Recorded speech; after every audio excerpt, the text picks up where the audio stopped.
From the start to the finish, go hard and we winning. It's the heart of a villain, it's the heart of a villain. From the start to the finish, go hard and we winning. It's the heart of a villain, it's the heart of a villain. Hey yo, heart of a villain beats hard in the centrifuge.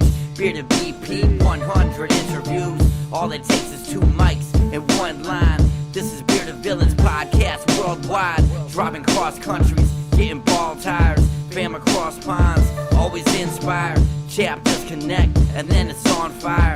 Check your phone, cause BV is like a live wire. They said that we couldn't do it and that another could. Never underestimate the power of brotherhood. Every bro, every chapter, every caption. Heart of a villain, bro. Lights, camera, action. Action. Let's go. BP. From the start to the finish, go hard and we winning. It's the heart of a villain. Hello, everybody, and welcome to a Friday night edition of The Heart of a Villain, the podcast and live stream devoted to the Bearded Villains Worldwide Brotherhood. Guys, man, it is already the 22nd of September. The 22nd of September. I'm kind of shocked again. Once again, I think every episode I say this. How quickly this year is flying by. One more episode, and then we're into October. And hey, if you follow old BP, you know October's a big month for us. And we're going to talk a little bit about that coming up. But hey, I'm so happy to have you guys here. If you're here live with me, if you're listening on a standard podcast platform, hey, this is going to be another one of those nights, right? This is going to be another one of those, not quite sure where this night is going to take us.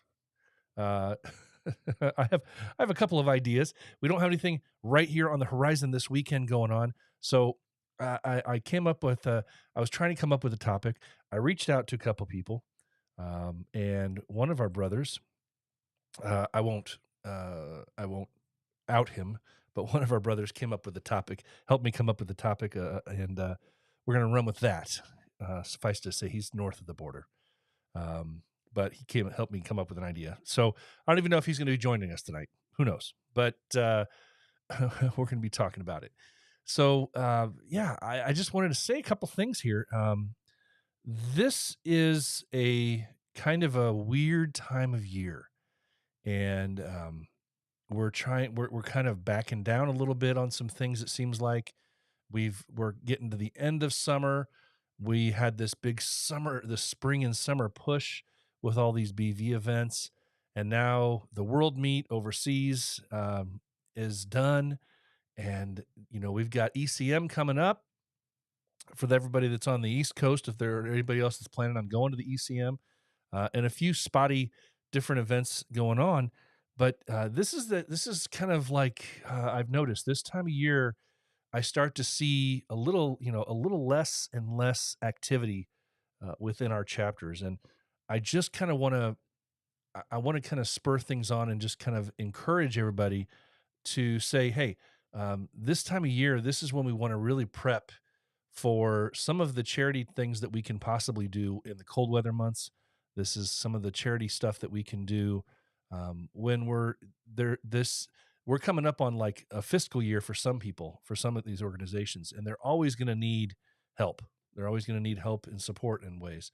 And so I encourage everybody just to kind of look in your local areas for ways that you guys can help out, because you'd be surprised at the number of ways that you can help if you just kind of get creative. And it doesn't have to be raising money.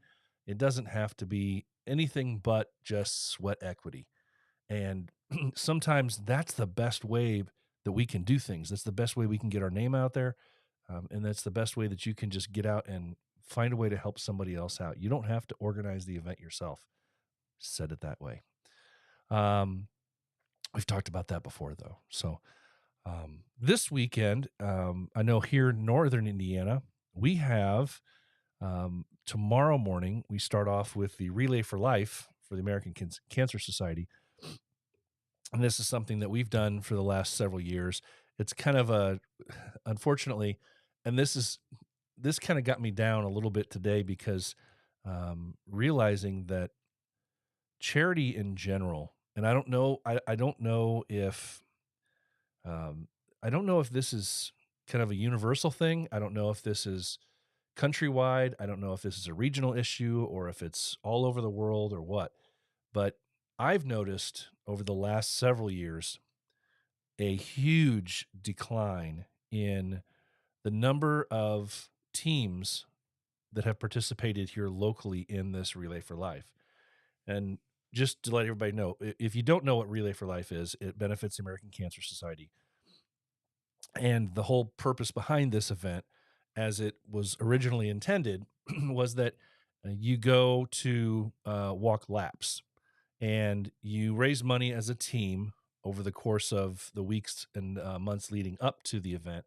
And like we have a link out there right now for our chapter. I have a personal link on my Facebook page and IG, and we have links out there where people can donate money to the team. So it's not based on like number of laps you walk or anything like that. But the purpose is that you get out there and you participate and you give an effort. It's as a team, the idea originally is that there is a circuit or a lap that everybody has to walk, and you take turns from your team members, so that the idea is that you have somebody on your team on the track at all times. You just take turns. Some teams have schedules in the past I've seen where somebody's walking during this time to this time, and then they get to take a break for a couple hours, depending on how many people are on there. But it's a really neat kind of a bonding experience. Once the nighttime hits, the idea is that it typically starts earlier in the day, early afternoon or mid morning, and it goes into the night. And most of these, the original intent was for Relay for Life to be an overnight event. So people would bring in their tents, you camp out, and you walk overnight until the next morning. And as more time has gone on, fewer and fewer people have participated in these events like this and stayed all night. I know that every single year, unfortunately, that my team here in northern Indiana has participated in the local Relay for Life. We were one of the last teams present at 8:00 at night, and people had already started packing up. They were no longer staying for the night as they once did. Now, before Bearded Villains, 20 years ago, 25 years ago, when I first started going to this Relay for Life up here, there were 30, 40 teams up there, and 2/3 of them would stay overnight, and you'd have a whole bunch of people camping out. There would be fun events, that would go on at like 2 a.m. There were things for kids to do in the evening. It was just a really fun time. That doesn't seem to happen anymore. And I'll be interested to see this year what happens, because due to declining numbers in several of the Relay for Life events that have been up here in northern Indiana, and as I'm understanding it, it happens all over. It's been happening, declining numbers all over. There have been combining several relays together. So our relay is still in the same place, but others have joined up with it. And as I'm seeing it already, I'm telling you, it's scary because the numbers still aren't what they should be as far as teams go. We'll see tomorrow how many teams show up, but I'm disheartened by something like that. It's this is one of the easiest things that you can do for charity. You don't have to raise a ton of money, but the people that do come, and there are a large number of people that come from these teams that are cancer survivors or currently battling cancer, and they have a survivor's lap that they have at the beginning of the event, where it's just for the people that are in remission and have beaten cancer, and then they have other things. They have a survivor's breakfast. I mean, a dinner in the evening, but they recognize the people that are actively fighting and have fought cancer at these events.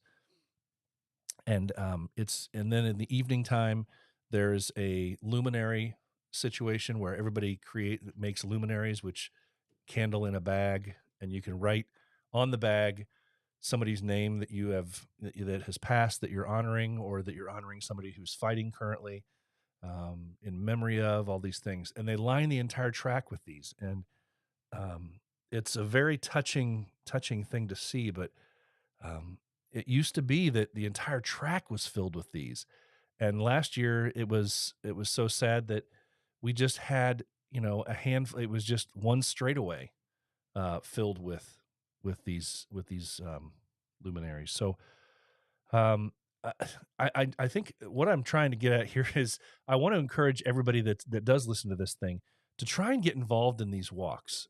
And it's a very easy thing for you to do as a brotherhood. It's an easy thing for you to do as a chapter, to make it an event for yourself. You could even take it from the aspect of make it a mandatory event and say, we're going to hold a chapter meeting while we're doing this thing. If you're looking for an opportunity to have a chapter meeting and get all your brothers together, but there's all sorts of ways that you can do these things. And I know tomorrow's going to be a really long day for us. And for as long as we stay, I don't know what the situation is. We've got guys spread out all over a 2.5 hour gap across the state from where the event's going to be. So, and I know guys with small children and whatnot, they come, but then they can't stay all night because they have to get back home. So everybody has something. Everybody has something going on, but I think it's one of these weird things that, and I don't know what the reason is. I don't know if it's because there's just so many charities out there now, and ACS is a really big one. I mean, American Cancer Society is a big one, and I know a lot of people have become disheartened, and they wonder about the validity of some of these large charity organizations, and so they always want to help out and support the really small ones. And we've talked about that numerous times here on the show. I love helping the local charities. Excuse me, the local nonprofits, the ones that are doing something really local and that really need the money. As somebody would say, the big ones don't need the money. Well, that's not entirely true, because if what's happening here is happening in every other state, then the support for the American Cancer Society has dwindled. And I don't know that that's the case, but I can say that, the numbers strictly just at least at our cancer walk aren't what they used to be. So I just want to encourage everybody to not forget the big ones and stay intact. Help out where you can. If you're looking for ways to get your chapter together, this is an easy one. To try and find a local Relay for Life. Try and find a local walk for a cure of a deadly disease. Cancer is one of those that has affected everyone. There's not a single person that's hearing my voice that has not had some part of their life affected by cancer. And it's one of those things that, I would just love to see everybody finding a way to support some sort of a cancer society to help fight with cancer. The V Foundation's out there. I know a lot of people support that, but it all goes in to help the fight against cancer. One day, and I don't know, one day I would love to see in our lifetime, I would love to see us finally get a breakthrough and defeat cancer. Don't know that that's going to happen in our lifetime, in my lifetime. Damn near 50 years old now. And I learned very early on, when I was just a kid, what cancer was.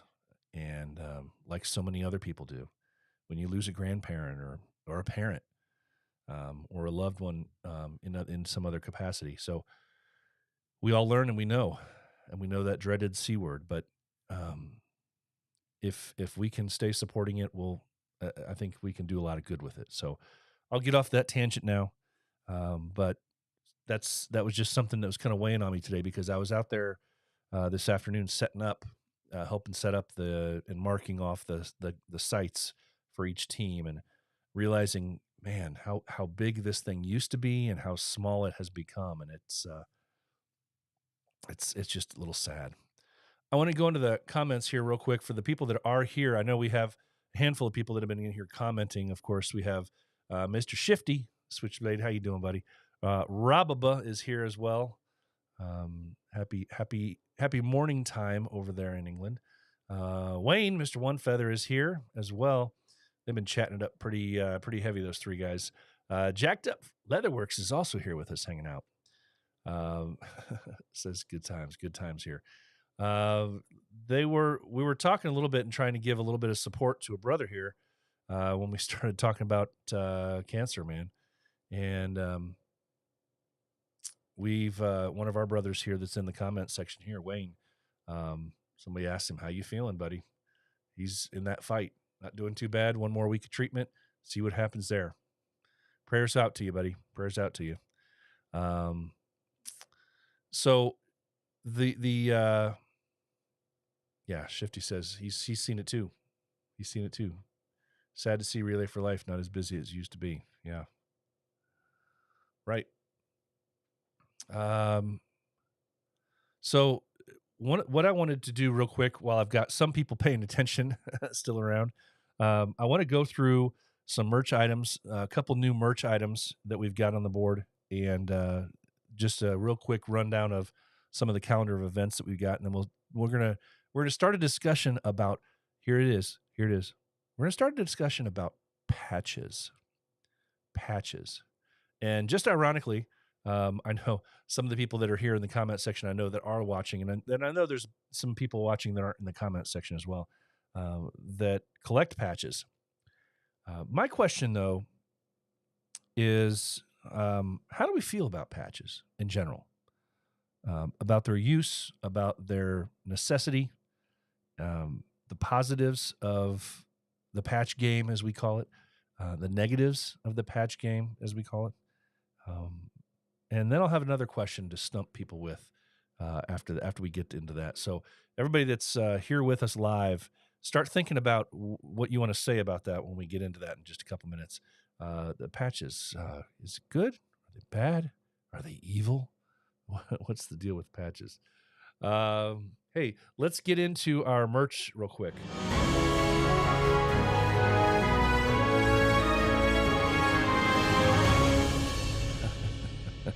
Yes, Wayne, I said patches. I said patches. All right. So first off, real quick, I want to give a shout out to a couple chapters that have released some new stuff this week. The Ironside chapter. Now, it's funny here. Ironside, if you don't know, they're from Down Under. Ironside, I couldn't even, they shared 3 pictures on their IG, and it's probably not everything that they have. But they've apparently just opened up a store and expanded it. So the new Ironside logo they've only had for a little bit of time when they rebranded as Ironside. But they've got some T-shirts. They've got ceramic mug. They got a whole bunch of other stuff that I just couldn't include on one slide. So get out there to Instagram and check out the Ironside Villains. Go to their store and see what you can grab. If you're here in the States, that's pretty cool because we don't get stuff from Australia too often. So I have to make sure I can find a little bit of flash cash in the next week or two because I got to grab something that's Ironside's one of the chapters I don't have anything from yet. And I like to at least have something from as many chapters as I can. So I got to check these guys out. Ironside, get over there, grab some stuff. Ironside, that's where you got to go. Inland, you know what? I'm going to go to that in just a minute. Bada boom. Bada boom. We're going to go to this way. We're going to do it this way. Inland Empire. Inland Empire just came out with this new retro kind of looking patch. All black, says Inland Empire Villains established 2016. Inland Empire, hit them up on Instagram. See if you can grab one of these bad patches. Very, very, very simple, but kind of retro looking. It's kind of neat. Not a whole lot of flash to this patch, but it's still very cool. So get over there and check that thing out. I just talked about the Ironside boys there. Richmond. Now here's the catchy one here. If you're interested in going to ECM and you want a shirt for ECM, that's the East Coast meet, you can get these shirts, but they're not being sold through Queen City, who is the host. They're being hosted and sold through the Richmond site. They're helping out while the Queen City boys get their site in order. And so can't be done anytime super soon in enough time to get these shirts made. So the Richmond Villains are helping them out, selling these shirts for them for the East Coast meet. Very cool. East Coast meat shirt, 100% cotton. Prices range from $25 to $28. So grab them. Got a good, but don't go to Queen City. Go to Richmond if you're interested in one of those things.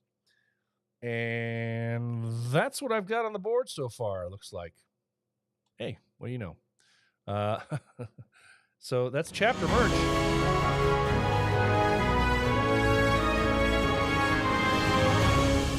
All right.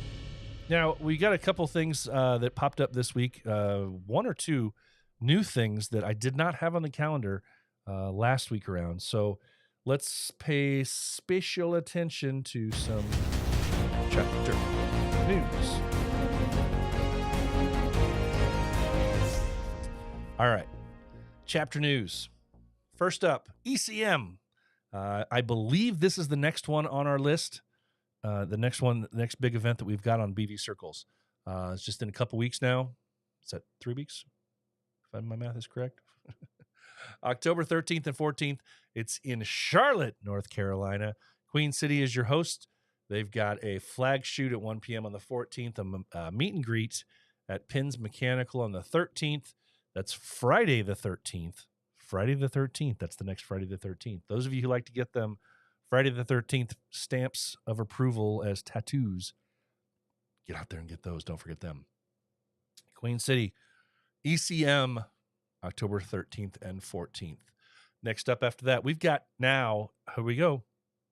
This happened last year. 3. We now have 3 events in different parts of the country here in the U.S. on October 21st. So let's run them down real quick. First one up is All Villains Eve. All Villains Eve, hosted by the Phoenix Villains in Mesa, Arizona. This thing is a very cool event, which includes wrestling, professional wrestling. Very, very cool stuff. Raffles, costume contest, face painting, and more. It's being held at the Desert Wind Harley Davidson in Mesa, Arizona. That is All Villains Eve, hosted by the Phoenix Villains on October 21st. Next up, the Mississippi Villains. This is a new one. I did not have this last week. Mississippi Villains are celebrating their 7th anniversary with a beard competition. And let's see what else. They got a whole bunch of other stuff on this. This flyer is packed full of information. They got merch tables, a raffle. Looks like a holiday toy box for an adoptive family program. They've got the Traveling Gnome. Those of you who know, the Traveling Gnome for the beard competition. So this is October 21st at Ground Zero Blues Club. Ground Zero Blues Club. And that is in Biloxi, Mississippi. Biloxi, Mississippi. If you're interested, hit up the boys, the Mississippi Boys, Mississippi Villains, 7th anniversary. You know how to do it. You know how to do it. All right, it's in Biloxi. That's where you got to go. Next up is my chapter here in Northern Indiana. We are having Return of Ezra Crow. It's our annual Halloween costume contest, beard competition, and this year, tattoo contest. That's right. Tattoo contest added in there. We're going to have raffles. We're going to have some special raffles. We'll have some auctions. We'll have some games, all sorts of fun stuff, and just general entertainment and merriment. Very fun time. I can't wait to see all the costumes coming out this year. Return of Ezra Crow, October 21st in Hobart, Indiana, at the Hobart Moose Lodge. We're having a Friday night meet and greet the night before at the same location. Great thing about those Moose Lodges, the drinks are cheap. The drinks are cheap if you like to imbibe. So October 21st here at Northern Indiana in Hobart, Indiana for Return of Ezra Crow. And then finally we have all the way looking forward into January. January the 13th, Saturday the 13th of January. Villains Step Up. That's right. Villains Step Up. That's the Smoky Mountain sign. Smoky Mountain Villains are your host for a charity beard event and beard contest to benefit Isaiah 117. It's an Iron Forge in Seaverville, Tennessee. Seaverville, Tennessee, January 13th. Get that on your calendars now. The weather might be frightful. Who knows what? It's January, right? So get it on the calendar. Make your plans. Seaverville, Tennessee, the Smoky Mountain Beard Contest and Charity Event. And hey, that's what I got so far.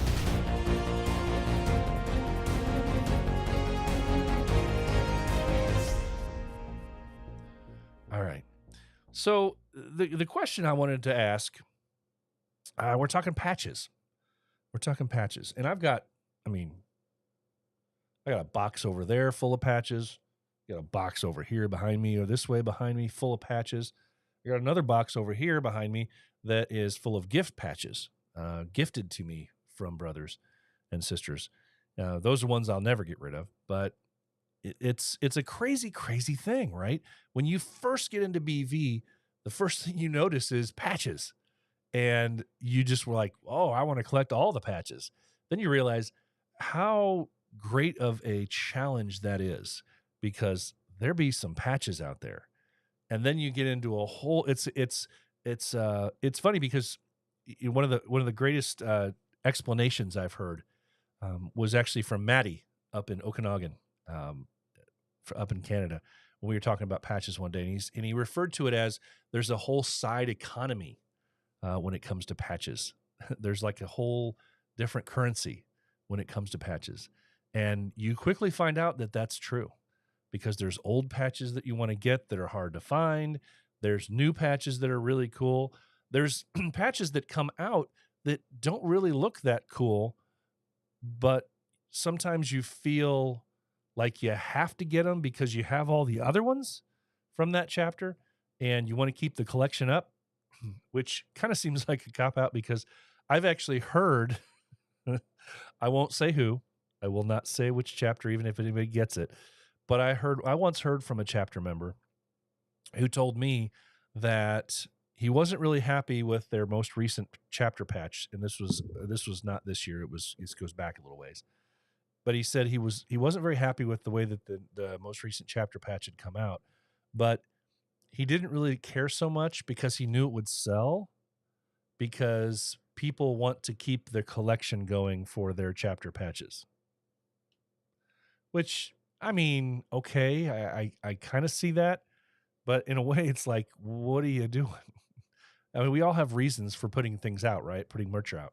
If it's to help your chapter, if it's to help out somebody else, if it, depending on what your plan is and what your idea is. But I just thought that was funny, because he was like, hey, I know it's not the greatest looking patch, but I know people are going to buy it because people want to keep their collection steady. They want to make sure they don't miss out on any one of our patches.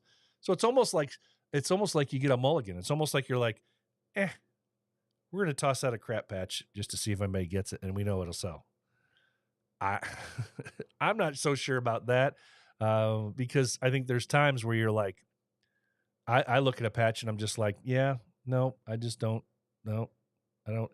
And I think there's a thought too, that once you get into it, once you start collecting some of these patches, I think there's a timeline, there's a window for the majority of people, at least from those that I've talked to. Seems like there's this window of 2 to 3 years. Once you're a member of BV for about 2 to 3 years, about 2 years is kind of that sweet spot where those first 2 years you collect as many patches and buy as many patches as you can. And then you get to a point where you're like, I have so many patches. What am I going to do with all these patches? And I don't want any more patches. So it's a funny thing. But by that time, you've already invested so much money into patches. You've already invested so much time into collecting these patches.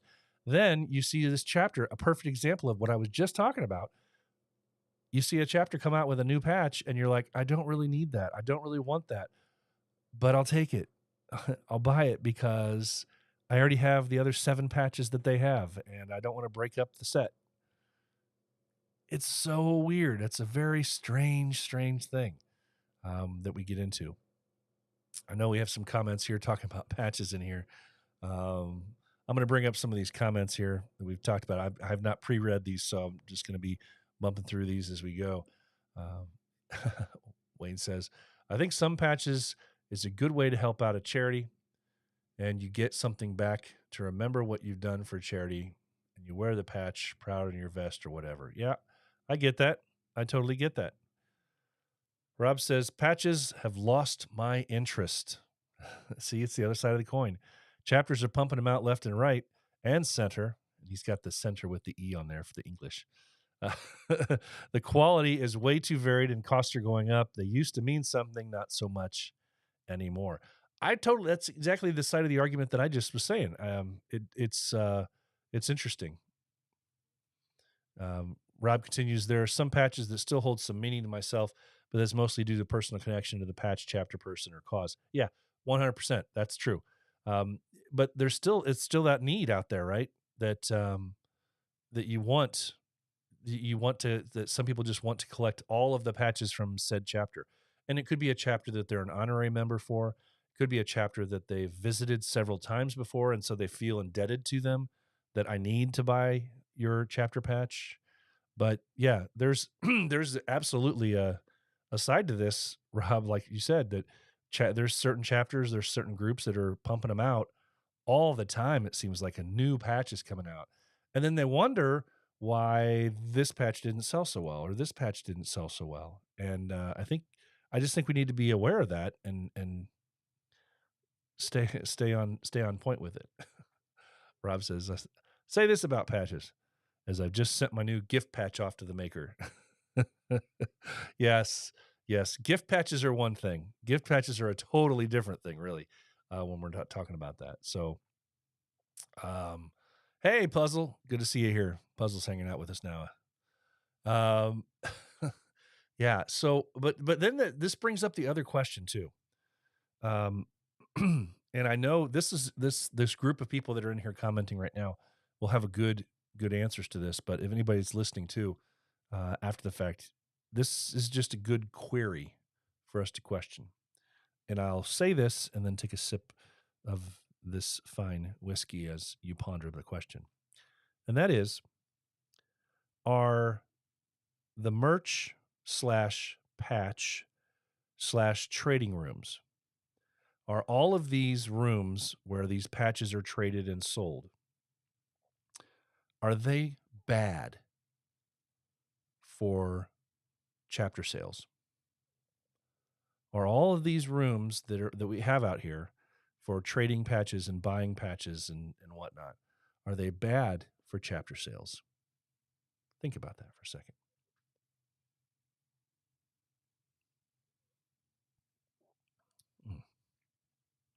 That's good. Interesting thought, isn't it? Interesting thought. Because on one hand, excuse me, that they do good. On one hand, that there could be a patch being sold to raise money for a certain person or a cause. But then at the same time, as Maddie so eloquently said before, there's this entire other currency and exchange for patches. It's a different economy. And so the question then is that how much is too much? We've all seen patches sell and or trade for exorbitant dollar amounts. And when somebody says, well, what's this patch worth? Well, it's worth whatever somebody's willing to pay.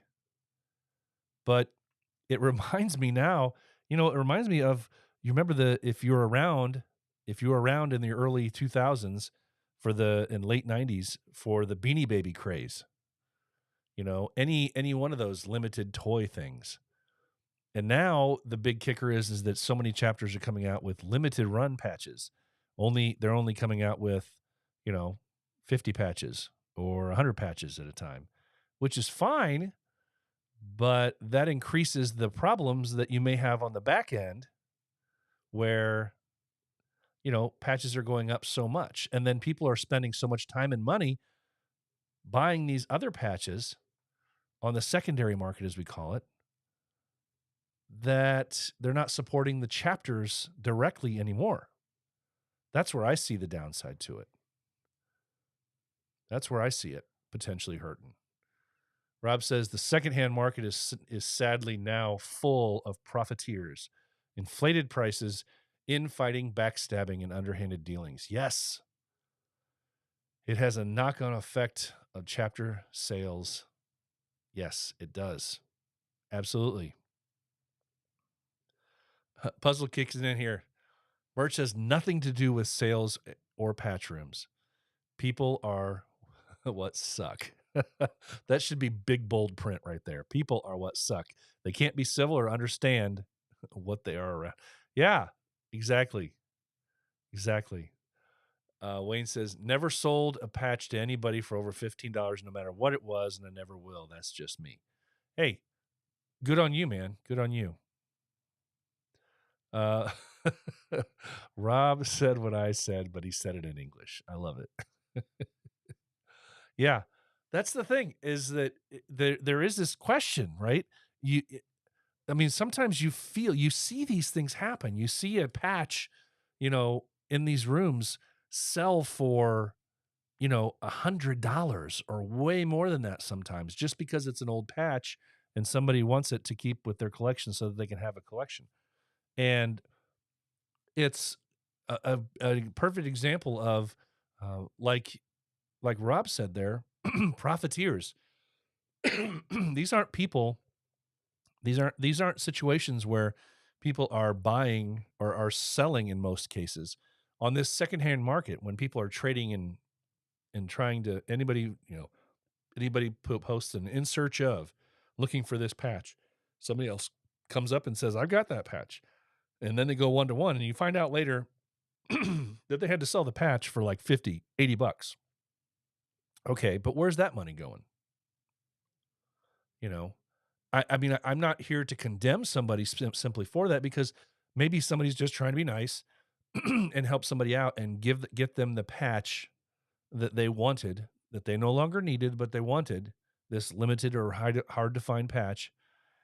And maybe they themselves spent $80 on it.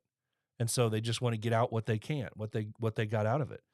But too often we see people marking up things just because they know it's hard to find. And what's really sad is that I've seen sometimes where a limited run patch gets released by a chapter. A chapter will even do a flash page or a countdown and say, be there at 5 o'clock or be there at noon, and these patches are going to go and they're going to go quick. And it could be anything. It doesn't have to be a patch. It could be a poker chip. It could be a coin. It could be whatever. And I've literally seen where people will buy, and even in the chapters that buy that only limit you, and that's something that's been happening. When they only sell 50 or 75 of something and they know they're going to sell out, they limit people to one. Okay, that's great. But how sad is it when as soon as somebody buys something and then you notice it because you see it in these other rooms, these side rooms. Somebody buys something, it's sold out now. Oh, it's sold out. So everybody else that wanted to get one loses out. But then you go to these trade rooms and these patch rooms, and that very evening, a person may be in there going, well, I kind of wanted it, but I guess I could be talked out of it for $100, you know? And now somebody who genuinely wanted it for themselves, not for any kind of profit, is forced to have to pay double the price, triple the price, or way more just because there was a greedy person that got in there and was able to get one first. And I know some people would be like, that's the way of the world. That's the way the cookie crumbles. That's, whatever. But we should be better than that here in BV. We should be better than that. And it's not happening all the time, but every time I see that it does happen, I just cringe. And it's not my place to call them out on it, but I'm disappointed. And I wish that they would have, you know, the wherewithal to say, I don't need to be doing this to people. I have been around for these sales that jump off the clock at a certain hour, and I watch and I see now it's live, and I look at it and I'm like, okay, I could get one of those. Do I need one? No. Do I really want one? I don't know. Is it really going to do anything for me? Is it specifically for? Do I know that if I don't buy it, it's going to sit? No. Chances are, if it's that limited, somebody else is going to buy one and buy the one that I would have bought. So me not buying one and choosing not to support that specific purchase is not a bad thing necessarily because they're going to sell out, right?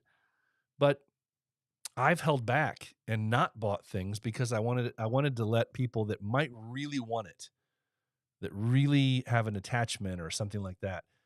If it's limited, especially if it's limited, 25 or 50 of them, I'll sit back and I just kind of watch. I like to see who buys stuff and everything, but you know, not to buy one just to buy one and then hold somebody else back from being able to buy one who really wanted it. We got to care more about people. We got to think less about profit when it comes to these things. Got to think less about profit when it comes to these things. Going back into our comments. Heck, I give away more patches, Wayne says, than I do sell to brothers. I think that's the way it should be. Yeah. It's what a true brother could do. Right. Yeah. Puzzle says I've spent a few coins on patches. Last time I counted, I was at 800. 800 patches, he says. Also, I spent some coin at auctions because I know that the person I want to help. Shit, I've come to an auction late and forgot. Yeah. Right. Some of these rooms are designed to be an auction for said person. Some of these rooms are designed to be an auction to help support a person. That is a different thing altogether. I think that shows the good side of what BV is. If somebody's, because it's an auction, right? It's an open auction, and most of these things start out at $10, these patches, $15 tops for a start.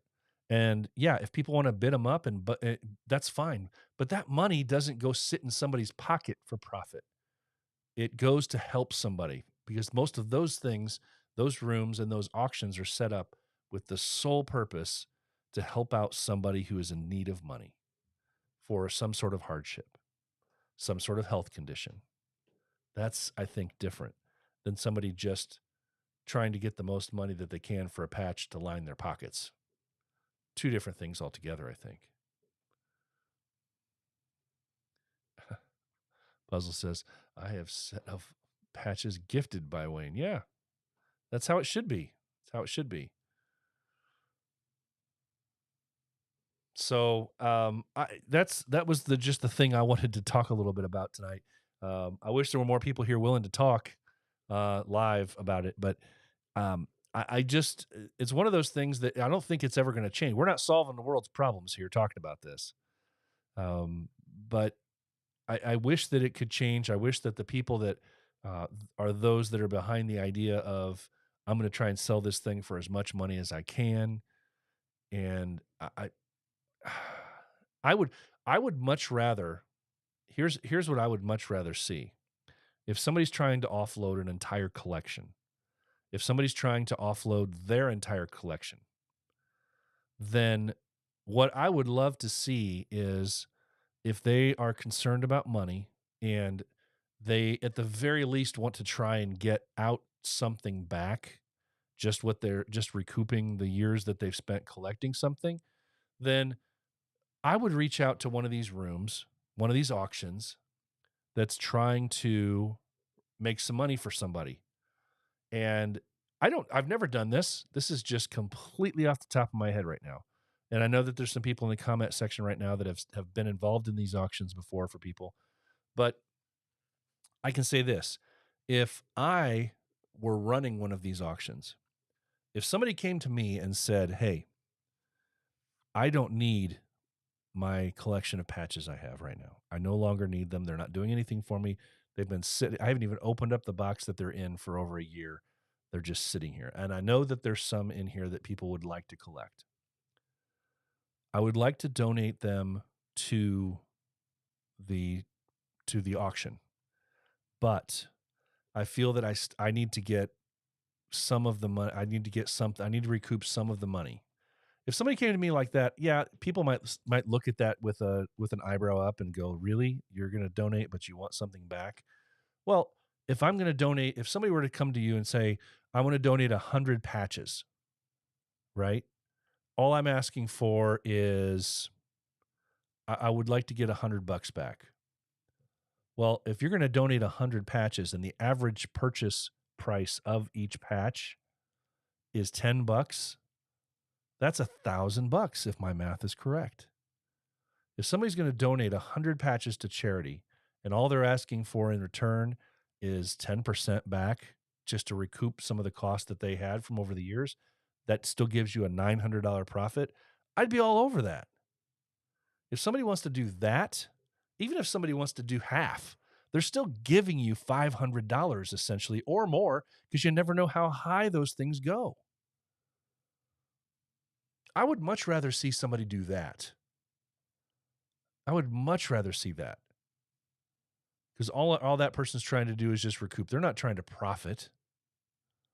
If they're just trying to recoup some of the cost that they've collected over the many years that they've collected patches, to me, that would be okay. Because you're still giving and you're still helping.